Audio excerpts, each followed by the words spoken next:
Hey everybody, Watch This Review here, and tonight I'm testing out some new lighting. I picked up a Tensor Vision Max, sort of like the same unit that the review spot uses, except for it's a somewhat different make. It's a larger unit with a movable, I don't know if you'd call this a pedestal, or I don't know, it's like, looks kind of like a crane. But at the tip it doesn't like really stay upright. But and of course tonight I will be reviewing Xorn from the Marvel Legends Blob series. That's one of the Hasbro lines. In case anybody's wondering why I have this black backdrop up instead of the trademark white styrofoam, apparently there's some rainbow flexion, so could probably felt up at some point, but for now it's just black construction paper because I had that on hand. But I mean, right now I'm just testing out, seeing how the color works, how the unit works, and trying to figure out whether or not I want to return this just to get a unit with a better working head or so forth. For people not familiar with the character, he had a brief run to the best of my knowledge. And he ends up getting killed off, but as you can see, this is a mask here, and underneath the mask we have... No, it's actually not Magneto. It just looks like him. But, I guess for the story or something, like they were thinking of having Magneto return, but they ended up not doing it. I didn't actually read those issues, so I'm just postulating, but they've had like a lot of like kind of Magneto clones over the years or something. But I got the figure because I really like the sculpt and stuff. The uniform's kind of cool, where it's just got like a jacket and stuff, and it's got all the chains and so forth. I don't like so much the fact you can take off the helmet, but X-Men Legends 1. Actually, there's an item called the Mask of Xorn, probably for this, obviously for this character, really, but it basically gives your mutant unlimited power, so it makes the last fight like crazy easy, because you can just power up Nightcrawler and just spam his teleport flurry or teleport frenzy or whatever, which makes it very tough to be hurt, and you automatically target an opponent and just spam small amounts of damage on them.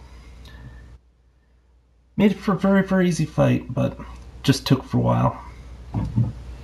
As for the figure itself, mine has some sort of an error. I'm not sure if it's something in general or not, but its leg can't go all the way this way even when I manipulate the little joint here towards this. So it's constantly standing out at an angle. I'm not sure how many other people have the same issue or what, but it's annoying. Part of it's probably just because they use this one crappy other leg type where it'll spin out instead of doing the usual stuff. It's just crazy stiff, even after all this time. Let's move this up a bit. Try getting the light in there. I'll probably need to use my second light source still, but for the close-up shots. But in terms of articulation, head'll move, the wrist will move. I actually like the hand gestures too. This is like kind of a Magneto-ish hand gesture. The double jointed elbow. You have a bicep muscle, bicep joint actually. Obviously, it also has a bicep muscle, but still. Standard arm joint.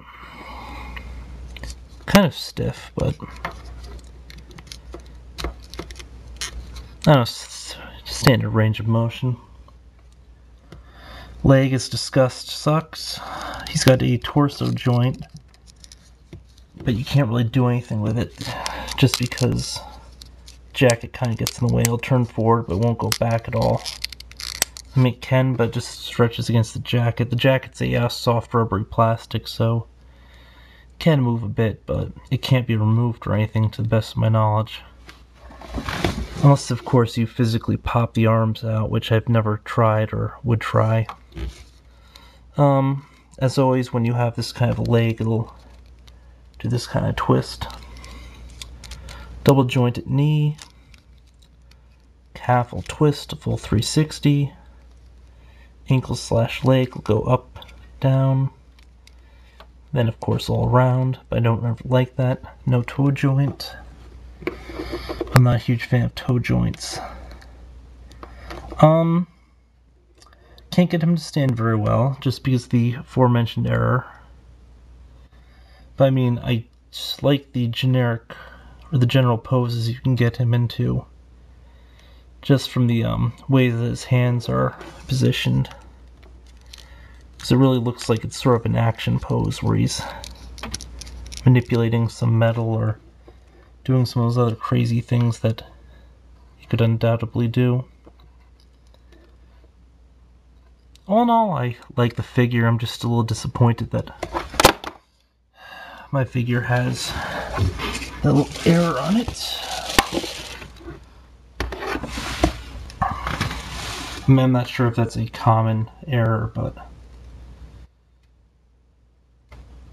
And a part of the problem with him being tough to pose is just because that, the fact that you're able to twist the foot side to side. I mean, when you add more articulation to like the bottom of the figure, it just gets tougher and tougher to actually like move them around and to get them into poses and get them to just stand. Which is kind of a nutty paradox, but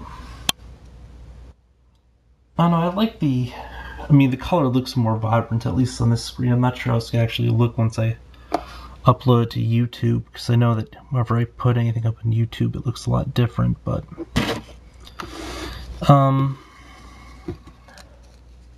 don't know. Not the most impressive lighting I've seen. I still have to do something about that. I think part of the problem is just the reflection coming off the styrofoam, but yep. It's probably worth checking out if you're a X-Men fan. He was briefly on the X-Men before he led his own faction against them in a very Magneto-ish move. I think he ended up getting killed by Wolverine, but I don't know offhand. But yeah, check it out.